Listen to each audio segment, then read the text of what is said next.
ye bia eneti nkomo no na osokopɛ binom bema memu akwaba se bibia aboko de obora no bibia aboko yeah one ye makeup yi kokko na tuntum no MC tuntum no sa lisi mo ayefe aya de pa ye ni nkomo na Vikil 20 ekosai ekoyie papa me no ka say de say no ya tre ya hyem facha me kakra dafe ai papa mpacho minti say me no ka say de ya tre ya hyem from West Africa, no, you see, across Southern Africa. Wow. This is we call on mine to say South Africa, Zambia, Zimbabwe, Tanzania, Congo. Omuni na esodro Vikil 20. Mustafia. One said they be a bahane a Vikil one semwa. A obi be fee, so be on bida. Be fee say busrimuka. A drone ye juma. Onipa dasani bi obenuma dro Vikil 20 akoni mu bia no enya sunsuan so pa. Okay. Enunti ye call ho no. I came last month on the 8th. Ebesan ko biem. Na wo hwe daily report ayenya every ho no e bana na adansedie no esewani ense wo ka kire. We dia danse pefe say sina ye kan dada about Vikil 20 say ye immune system support drug at Joy Herbal Center ye dia ba no. Sa pepepe netie efficacy safety bibia da na kwemu yie pepepe enti me no ka say edro Vikil 20 unique very unique esa ne say wonu medro ba ko na e boost immune system no ema won kwamo no nya ahoden ema almost yare bia ha wo ni peduen bia no etutu ase de man ena ema no ye unique no almost yare bia wo ni peduen bia no etu ase de man na we sister bi ana oyare oma ye ni omba ye bia ne ho mfa no ni BP no kwa na ekosoro enti to the point say ye say begina to hospital oh ne banso ya friend ne say ne ba yare wo fie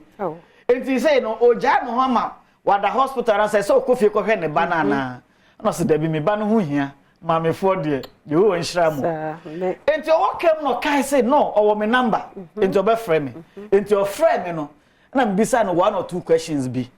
they say no we free hospital they say it me den eboa no enti me bisa no one or two questions so year no na me hu say sister fia ne ha ye nua be ya infection o hwe the way na junso mu send the way na say me hu say ya infection sister kokoto edro Vikil 20 wo de to 2 bottles penafaso hwe se wonum 2 bottles newe anko a ne how na anko a obi pine kosoro na anko a tumrika na enkoje wonto oba de na wahwe oba na wie no so damase ze fe wanu 1 bottle krama na ansa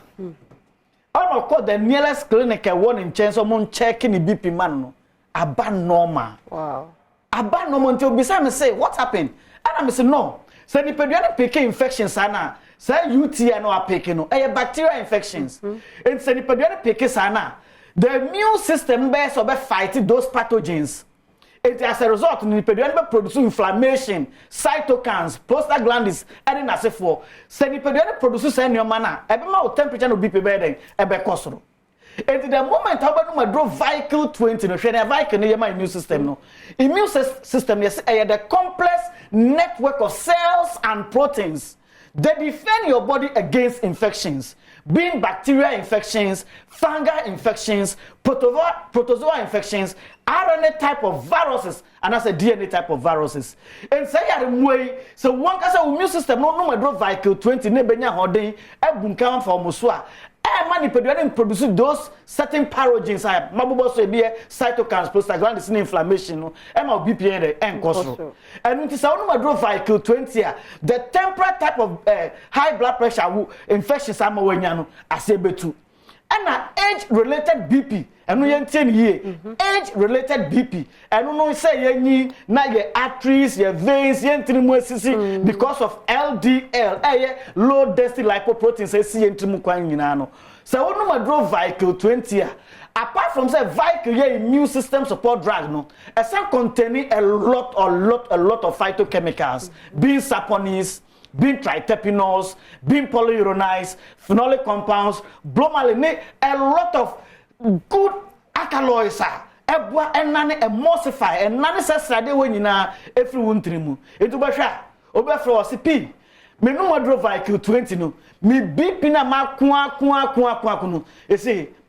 I regulated I normal what happened and I say Vikil 20 phytochemicals then e wo as yare diabetes me pacho more diabetes no metro challenge say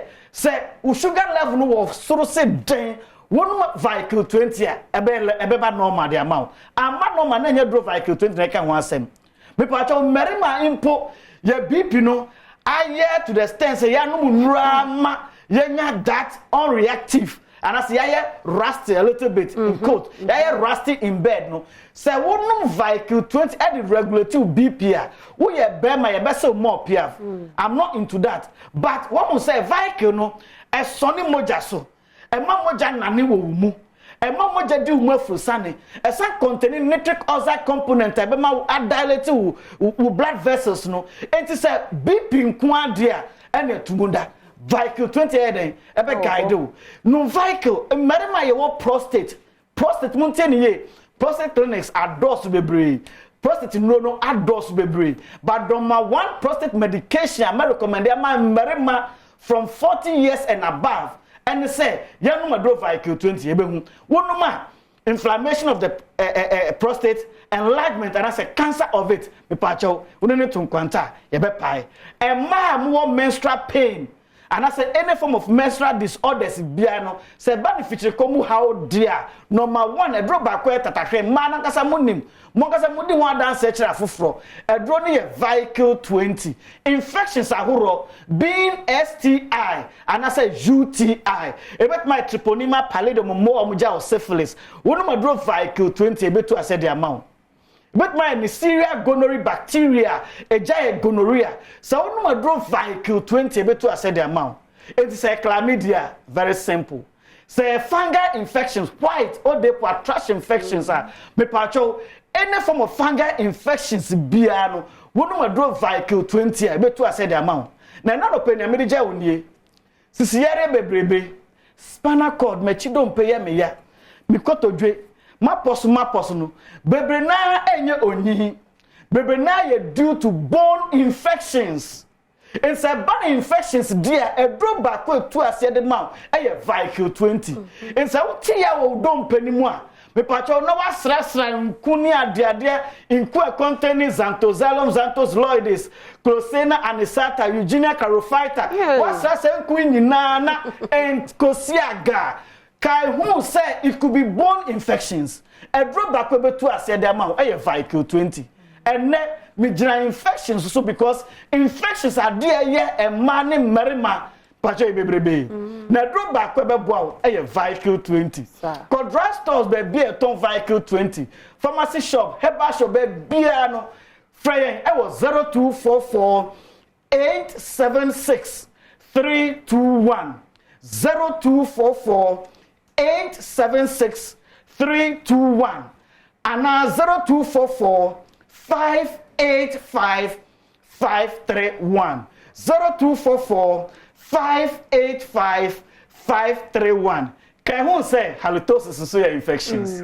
a bit my pathological and I say physiological in any case no so we do Vikil 20 enu monka aja obi wo ha ni sifita so kasa baka sabi wata papa number Vikil 20 ntu ase enfama da senti Joy Herbal Center Vikil 20 ene ne ye kan ho asem yi drasto be bia wo benya bi me kwa basisi e me wo foforo bi so wo kire ye ba ye beto so